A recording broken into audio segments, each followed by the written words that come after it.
जय माता की। मैं भक्त वैष्णवी। हमारे इस चैनल पर आप सभी का दिल से स्वागत है। आशा करते हो कि आप सभी अच्छे होंगे। आज हम बात करेंगे कि मुझे माँ की कृपा कैसे प्राप्त हुई और मैंने क्या किया और कब हुई। वीडियो के लास्ट तक बने रहिएगा। मुझे माँ की कृपा बचपन से ही थी और कई ऐसा होता है कि हम साधना करके माँ की कृपा को प्राप्त करते हैं और कई ऐसा होता है कि हमें पुराने ही हमारे पिछले जन्म से ही हमारे साथ होता है, जो कि गॉड गिफ्टेड होता है। और मुझे जो है माँ की कृपा बचपन से ही प्राप्त हो चुकी थी। जब मैं बहुत ही ज़्यादा छोटी थी, 14 या 15-16 साल की थी। उस टाइम हमें इतनी नॉलेज भी नहीं थी, इतना नहीं पता था कि हम जैसे देखते थे कि कोई व्रत रख रहा है, नवरात्रे हैं, तो हम भी सभी को देखकर ऐसे ही रखते थे। बच्चे भी थे, उस टाइम इतनी पता नहीं था। हम व्रत रखते थे, वैसे ही पूजा अपने घर में करते थे। तो धीरे धीरे क्या हुआ कि इसमें रुचि हमारी जो है बढ़ती चली गई। और उस टाइम इतना नहीं पता था कि जो संकेत हो रही है मेरे साथ, ये किस चीज़ की ओर मुझे ले जा रही है, किस चीज़ में माँ जो है मुझे लेके जा रही है। तो इस चीज़ में मेरी रुचि जो है बहुत बढ़ गई। मैंने फास्टिंग, हम बहुत छोटे थे तब भी फास्टिंग करना, नवरात्रों में, गुप्त नवरात्रों में जितना मुझसे हो सकता था मैं नीचे सोती थी, नंगे पैर चलती थी। जब मैं छोटी थी पता भी नहीं था, पर फिर भी मैं लगी हुई थी, क्योंकि वो माँ खुद ही करवा रही थी, क्योंकि माँ को तो पता था उसने मुझे किस दिशा में लेकर जाना है। तो ये सब संकेत थे और माँ अपनी तरफ जो है मुझे खींच रही थी। और धीरे धीरे ऐसे करते करते मुझे थोड़ा सा लगभग 4-5 या 6 महीने हो गए। तब तक मैंने लगातार ही रूटीन से माँ की सेवा, माँ की पूजा सुबह भी और शाम को भी की। और ध्यान जो था, मुझे नहीं पता था कि ध्यान करना चाहिए या ध्यान नहीं करना चाहिए, पर फिर भी मैं रोज़ जब सुबह पूजा करती थी, सुबह भी 1 घंटा ध्यान करती थी, और जब मैं शाम को पूजा करती थी तब भी मैं 1 घंटा जो है ध्यान करती ही थी। और पता नहीं था कि ध्यान क्या होता है, करना चाहिए या नहीं भी करना चाहिए, पर ये मेरी रूटीन से था, क्योंकि माँ जो है अपने आप में मुझे उस दिशा में ले जा रही थी और मेरी रुचि जो है अपने आप ही उस चीज़ में बढ़ती चली गई। सुबह कि मैंने एक समय फिक्स किया कि सुबह अगर मैं 6 बजे करती थी अपनी पूजा, तो मैं शाम को भी 6 बजे ही करती थी। तो इस तरह से मैंने, मेरे साथ 5-6 महीने कंटिन्यू ये चीज़ मैंने की। उसके बाद माँ की कृपा मुझे ऐसे हुई, प्राप्त हुई कि हमें उस टाइम पता ही नहीं चला कि ये हमारे साथ क्या हो रहा है। माँ ने स्वप्न में संकेत देने शुरू किए कि मैं आपके साथ हूँ, मैं आपके घर के काम करूँगी। जो भी माँ ने मुझे संकेत दिए स्वप्न में, तो उस समय हमें नहीं समझ पाए कि ये हमारे साथ में क्या हो रहा है। पर धीरे धीरे जो है इस चीज़ की नॉलेज आई कि माँ अपना संकेत दे रही है, माँ की कृपा हो रही है। और मुझे इस तरह से माँ की कृपा जो है प्राप्त हुई। 6 महीने मैंने कंटिन्यू ही सेवा की। देखो ऐसा होता है कि हम कर रहे हैं, पर हमने कभी वो चीज़ नहीं करी होती, हमने कभी सेवा नहीं की, हमने कभी अपने घर में जोत भी नहीं जलाई, पर एक समय ऐसा हो जाता है कि हमारी रुचि जो है ऑटोमेटिक ही उस चीज़ में हो जाती है, हम वो कार्य को करने लग जाते हैं। तो वो एक गॉड गिफ्टेड होता है। माँ जो है अपनी तरफ खुद ही हमें खींचती है, और ये संकेत होते हैं कि माँ आपको अपनी तरफ बुला रही है, कि आप रूटीन से वो चीज़ कर रहे हैं, पूजा पाठ कर रहे हैं, साधना कर रहे हैं, ध्यान कर रहे हैं, फास्टिंग कर रहे हैं। ये सब माँ की कृपा से ही होता है। तो ये थी कुछ ऐसे संकेत जिससे हमें ये पता लगता है कि माँ की कृपा हमारे ऊपर जो है हो रही है। पर बीच में कुछ समय एक ऐसा भी आया, और आता भी है, वो एक हर भक्त को पता होगा, एक बीच में समय ऐसा भी आता है कि जब आपका मन करता है कि मैं ये सब नहीं करूं, या कुछ परेशानियां लगा लो। हर भक्त के जीवन में कुछ ना कुछ परेशानियां आती ही हैं, और माँ की जब कृपा हो जाती है, माँ का जब आशीर्वाद प्राप्त होता है, तो माँ इस तरह से मतलब हमारे साथ चीज़ें क्रिएट हो जाती है, कर देती है कि हमें ऐसा लगने लगता है, हमें अपने इष्ट पर ही ऐसा हो जाता है कि पता नहीं कुछ है या नहीं है, या फिर कुछ हमारे साथ नेगेटिविटी तो नहीं है, या ऐसा हमारे साथ क्यों हो रहा है। पर हमें ये चीज़ बिल्कुल भी नहीं सोचनी चाहिए। ये एक माँ भी जो है परीक्षा लेती है, हर भगत की लेती है, और जो माँ ने मेरी भी ली थी। ठीक है, ये मैं अपनी नॉलेज, जो मेरे साथ हुआ था मैं वही बता रही हूँ। माँ ने एक समय पे ऐसी परीक्षा ली थी कि बस ये लगता था कि पता नहीं कुछ है या नहीं है। पर मैं हर एक भक्त से, हर एक साधक से मैं यही कहूँगी कि आप अगर किसी चीज़ की या किसी भी इष्ट की, भगवान की अगर आप साधना कर रहे हैं, ठीक है, अगर भक्ति कर रहे हैं, तो अगर आपके जीवन में ऐसा एक समय आता है कि आपको ऐसा लगता है कि अब सब कुछ खत्म हो गया है, पर नहीं, ऐसा नहीं होता। माँ भी हर भक्त की परीक्षा लेती है, और बहुत अच्छे से लेती है परीक्षा, और उसमें पास होना हमारा काम है।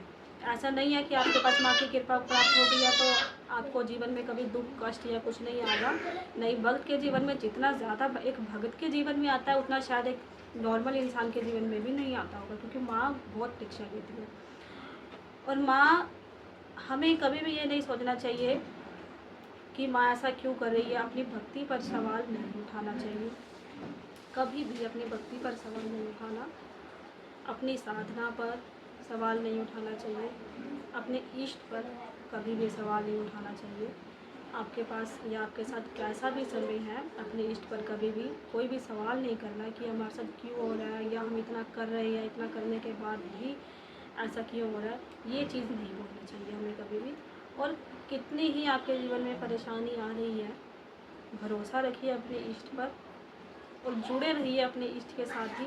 कभी भी अपने भगवान को, अपने इष्ट को नहीं बदलना चाहिए, क्योंकि क्या होता है कि जैसे हमारे पेरेंट्स होते हैं, हमारे माँ बाप हैं, क्या हम उन्हें बदलते हैं? नहीं बदलते हैं। तो ये भी हमारे माँ बाप हैं, हमारे माता पिता हैं, तो क्या इन्हें बदलना अच्छी बात है? इन्हें बदलना भी अच्छी बात नहीं है। जैसे हम अपने पेरेंट्स के साथ, माँ बाप के साथ हर सिचुएशन में रहते हैं, वो भी हमारे साथ रहते हैं, इस तरह से हमारे भगवान हमारे इष्ट होते हैं। हमें भी हर सिचुएशन में उनके साथ रहना चाहिए, क्योंकि वो भी परीक्षा लेते हैं और हमें उनकी परीक्षा में उतरना चाहिए ज़रूर।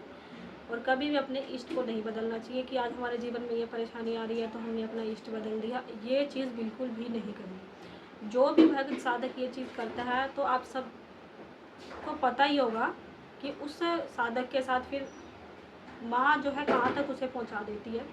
जब हम अपने इष्ट को बदल के या कहीं और जाना शुरू कर दिया, हमने कहीं और भटकना शुरू कर दिया, आज हम इस भगवान को माने, ये हमारा इष्ट हो गया, कल किसी और को। और कई लोग ऐसे हैं जो हम अपना धर्म परिवर्तन भी कर रहे हैं कि आज हमारे जीवन में 2 दिन दुख है या कुछ भी है तो हम अपना धर्म भी परिवर्तित कर लेते हैं। पर ऐसा करना बिल्कुल भी अच्छी बात नहीं है।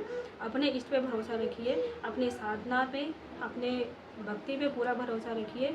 अगर आपको माँ की कृपा प्राप्त है या आप माँ की कृपा प्राप्त करना चाहते हैं तो रूटीन से अपनी भक्ति जो भी आप कर रहे हैं वो ज़रूर कीजिए। माँ का सुबह शाम दीपक ज़रूर लगाइए, ध्यान ज़रूर कीजिए और एक मंत्र ज़रूर कीजिए जो भी आपके इष्ट का आपको अच्छा लगता है। अगर आप दुर्गा के भगत हैं तो ओम दुर्गाय नमः, या शिव के भगत हैं ओम नमः शिवाय का जाप आप कर सकते हैं, या आप माँ काली के भक्त हैं तो ओम जयंती मंगला काली भद्रकाली कपालिनी दुर्गा क्षमा शिवा धात्री स्वाहा स्वधा नमोस्तुते। इस मंत्र का आप जाप कर सकते हैं। ओम क्लीम कालिकाय नमः का मंत्र का आप जाप कर सकते हैं अगर आप साधक हैं। ठीक है, तो जो भी आपके इष्ट है आप उनका ध्यान कीजिए, रूटीन से जो है अपनी पूजा पाठ कीजिए, माँ की कृपा आप पर भी अवश्य होगी। पर ये चीज़ आपने हमेशा ध्यान रखनी है कि अपने इष्ट पर कभी सवाल नहीं उठाना। जैसे ही आप अपनी साधना में बढ़ते चले जाओगे उतना ही माँ भी एक समय पे आपके ऐसे ही परीक्षा में डालेगी कि आपको डाउट होने लगेगा कि मुझसे कोई गलती हो गई है या ऐसा क्या हुआ। पर कभी भी हमें अपने इस पे सवाल नहीं उठाना, उस परीक्षा से पार निकलना है, माँ पे भरोसा रखना है, अपनी भक्ति पर भरोसा रखना है और अपनी साधनाओं को, अपनी भक्ति को कंप्लीट करना है। हाँ, अगर आपके गुरु हैं, आप किसी के शिष्य हैं, आपके गुरु हैं तो अपने गुरु भक्ति पे ध्यान रखिए। आपको गुरु मंत्र जो मिला है उसको निरंतर कीजिए। जो भी आपको गुरु मंत्र दिया गया है, जो भी गुरु के द्वारा आपको सिखाया गया है उसको कीजिए। कभी भी ये नहीं सोचना कि आज ये है तो मैं अपना गुरु भी बदल लूँ।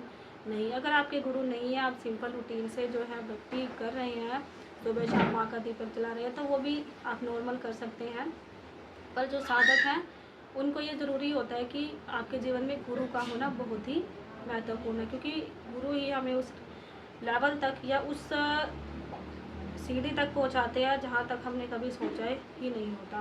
फिर हमारे भगवान से पहले हमारे गुरु ही हमें मिलते हैं जो हमें वहां तक पहुंचाते हैं। तो जो भी आपके पास गुरु मंत्र है उस पर भरोसा रखिए, अपने गुरु पर भरोसा रखिए, अपनी भक्ति पर भी भरोसा रखिए। और ये जीवन में आप कभी मत करिएगा, अपने इष्ट को मत बदलिएगा, क्योंकि मैंने अभी कभी भी ऐसा नहीं किया। इसलिए ही जो मुझे माँ की कृपा प्राप्त हुई, मुझे गुरुओं का आशीर्वाद प्राप्त हुआ, जो कि मैंने कभी सोचा ही नहीं था कि मैं यहाँ पर कभी पहुँच पाऊँगी, कि मुझे जीवन में कभी गुरु भी मिलेंगे बनाने को, ये मैं बना पाऊँगी। तो ये चीज़ जो है माँ की भक्ति से ही प्राप्त होती है। माँ की भक्ति से आपको गुरु मिलते हैं और गुरु से माँ की भक्ति मिलती है। ठीक है, तो मैं यही कहूँगी कि कभी किसी साधक को डाउट नहीं करना किसी चीज़ पे, और भक्ति अपनी रूटीन से जो आप कर रहे हैं वो कीजिए। अहंकार ये सब बिल्कुल नहीं करना कि हमें तो माँ की कृपा प्राप्त हुई है तो हम ये कर सकते हैं, और जगह जगह भटकने वाला काम भी बिल्कुल साधक ना करें। जिन पर माँ की कृपा होती है उनको वैसे भी कई जगह जगह आज कहीं जा रहे हैं, कल कहीं जा रहे हैं, ये चीज़ बिल्कुल नहीं करनी चाहिए, क्योंकि उससे क्या होता है कि हमारी शक्तियाँ जो होती हैं वो नाराज़ हो जाती है हमसे। अगर हम जगह जगह उन्हें लेकर भटकते हैं तो हमें नहीं पता कि सामने वाला इंसान हमारे साथ सही है या गलत है, तो उससे शक्तियाँ भी जो है बहुत परेशान हो जाती हैं, और फिर हमें भी ऑटोमेटिक तो उससे परेशानी होती ही है। अगर शक्तियाँ परेशान है तो साधक तो परेशान होगा ही। तो ध्यान रखिए कि जगह जगह ना भटके, और अपने अगर गुरु है तो गुरु पर भरोसा रखें। अगर कभी जीवन में ऐसी बात आती है तो अपने गुरु से संपर्क करें, ठीक है। तो मैंने भी यही किया, मैंने कभी अपने इष्ट नहीं बदले। मेरे शुरू से जो मेरे इष्ट थे, मेरी माँ वैष्णवी, माँ जम्मू कटरे वाली, ठीक है, वो मेरे इष्ट रही हमेशा, और मरते दम तक मेरी इष्ट रहेंगी। और मेरे जो गुरु हैं, जो गुरु बन चुके हैं, हमेशा लास्ट तक वही रहेंगे। फिर सिचुएशन उसमें चाहे कैसी भी आई हो जीवन में, गुरु नहीं बदलना, अपने इष्ट को नहीं बदलना कि मेरे जीवन में अगर ये परेशानी आ गई है तो मैं अपने इष्ट को बदल दूँ। नहीं, मेरे जीवन में कितनी ही परेशानी आई है, माँ ने कितनी ही परीक्षा ली है, पर मैंने कभी अपने इष्ट पे सवाल नहीं उठाया। मैंने हमेशा यही बोला कि जो हो रहा है माँ कर रही है, मुझे माँ पर भरोसा है। मुझे कुएं में भी गिर देंगी तो मुझे तभी भी पता है कि मेरी माँ मेरे लिए गलत नहीं करेंगी, ठीक है। अपने इष्ट को कभी भी नहीं बदलना, अपने गुरु पे विश्वास रखना, गुरु नहीं बदलना, अपनी भक्ति पर विश्वास रखिएगा। और ये चीज़ कभी किसी के कहने के अनुसार कुछ मत करिएगा। जो आपको सिखाया गया है, जो आप रूटीन से करें वही कीजिएगा। और मंत्र जाप वगैरह जो भी आपके इष्ट हैं उनका ज़रूर कीजिएगा। माँ का भोग प्रसाद ज़रूर लगाइएगा, और एक रूटीन से माँ का जाप वगैरह ज़रूर कीजिएगा। और थोड़ा समय ज़रूर लगेगा, पर सब सही हो जाता है। थोड़े समय के बाद आपको गुरु कृपा भी अवश्य प्राप्त होगी, माँ की कृपा भी जो है आपको अवश्य प्राप्त होगी। ये मेरे जीवन की कुछ कहानी थी। जब मैं बहुत छोटी थी तब से ही मुझे माँ की कृपा प्राप्त हुई। उसके बीच में जीवन में बहुत कष्ट आए, बहुत दुख। और भगत का तो देखो ऐसा ही होता है कि जो भगत होता है, जो साधक होता है, उसके जीवन में परीक्षाएं तो चलती ही रहती है, वो मरते दम तक चलती है। आज ये परीक्षा है तो थोड़ी दिनों में कोई और भी परीक्षा शुरू हो जाती है, तो ये तो निरंतर चलती ही रहती है। और साधक को कभी भी इन चीज़ों से घबरा कर अपनी साधना नहीं छोड़नी, अपनी साधना में रहिए, अपने इष्ट पर भरोसा रखिए, और कभी भी ये नहीं सोचना कि मैं मेरे जीवन में ये सब हो रहा है तो मैं इसे छोड़ दूँ। नहीं, माँ को पकड़ लिया ना एक बार तो माँ को पकड़े ही रखना है। फिर चाहे जीवन में कुछ हो रहा है तो उससे कोई फ़र्क नहीं पड़ता।